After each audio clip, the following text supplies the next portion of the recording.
Welcome to Nasdaq Trade Talks. I'm Jill Malandrino, global markets reporter at Nasdaq. Joining me for the segment, we have Bill Callahan, investment strategist with Schroders, to discuss why market concerns will quickly shift from inflation to economic growth. Bill, it's great to have you with us. Welcome to Trade Talks. Hi, Jill. Thanks for having me on. You got it. And let's start at the top here. What are your inflation expectations as we kick off 2023? Yeah, we think inflation is going to fall pretty quickly as we move to the back half of this year. We're already starting to see prices come down across the board. Our main concern is really in the back half of the year is going to be growth as we move from inflation concerns to growth concerns. We see a recession coming in the back half of this year. And how do you think this backdrop is going to impact Fed policy? And of course, we have employment, which still remains strong.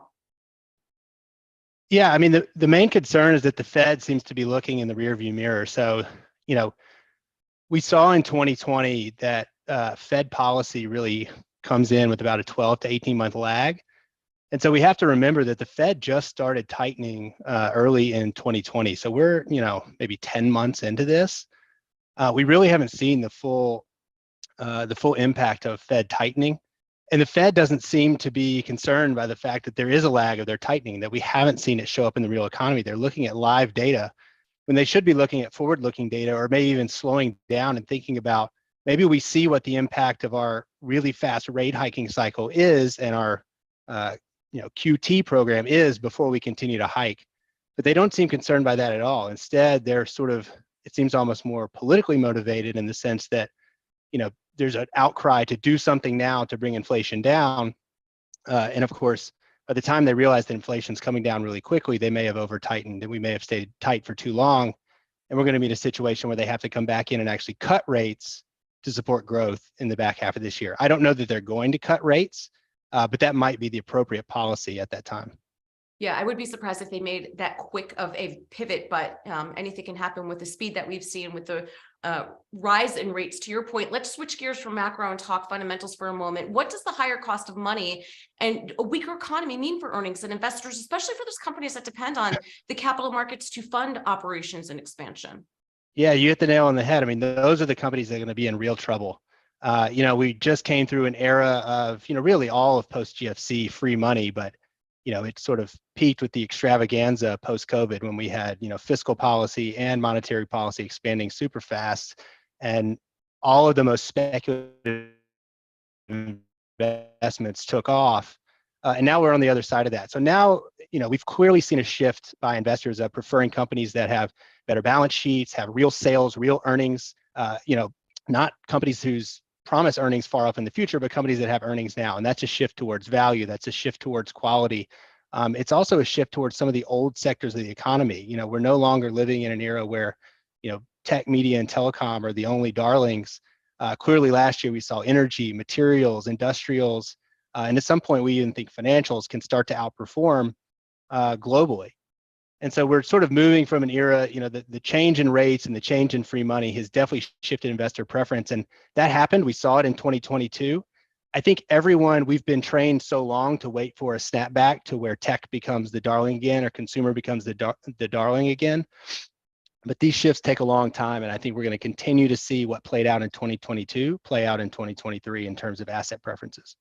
Yeah, I mean, investors for the past 12 to 15 years got so used to a specific style of trading and certain asset classes and sectors that were working. If we look even more high level here, when you think of domestic versus international equities, what are your thoughts? Do you think there's opportunity in international?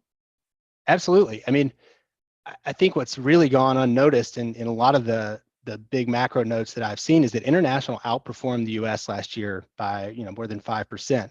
A lot of countries did even better than that. The only reason emerging markets as a whole didn't outperform was because China was in lockdown. And if you extend last year for the first week of this year, EM is actually outperforming the US as well. And all of this happened despite the horrific headlines we saw last year. We saw an invasion in Russia. We saw Europe is going to run out of gas. They're going to have an energy crisis. We had lockdowns in China. We saw meaningful trade conflicts start to pop up. All of that should be more bullish for the US, and yet it wasn't. International actually ended up outperforming anyway.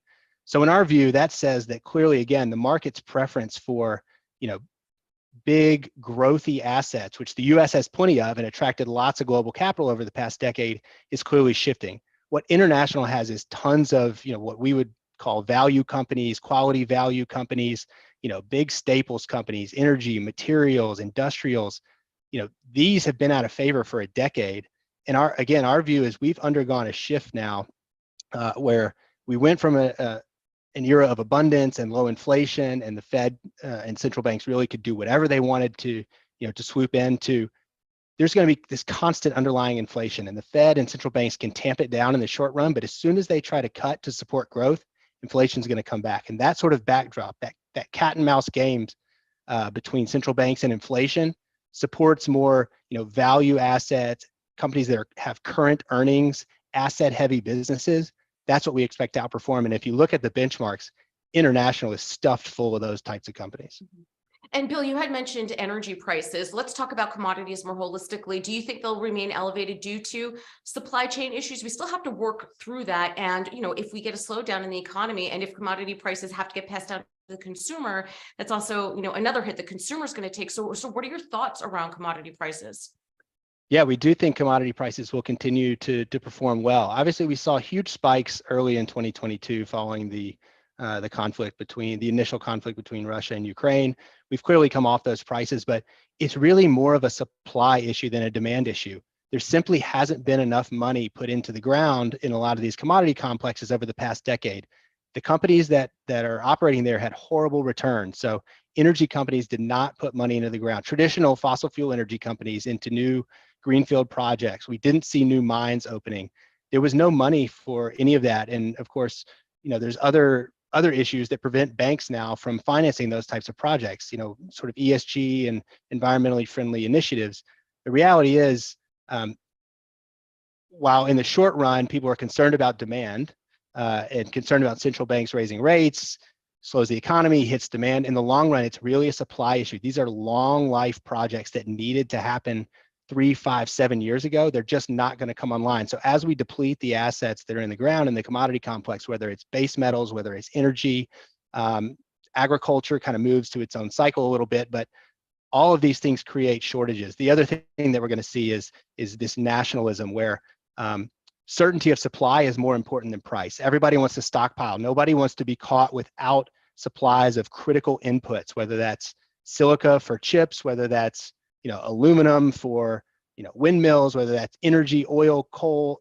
Everybody needs this stuff and wants to stockpile it. That creates more demand. It's government driven, it's less price sensitive. So we just think there's a lot of demand and not a lot of supply coming on for commodities. So we like the space. We think it's a great addition to portfolios overall too. It's been ignored.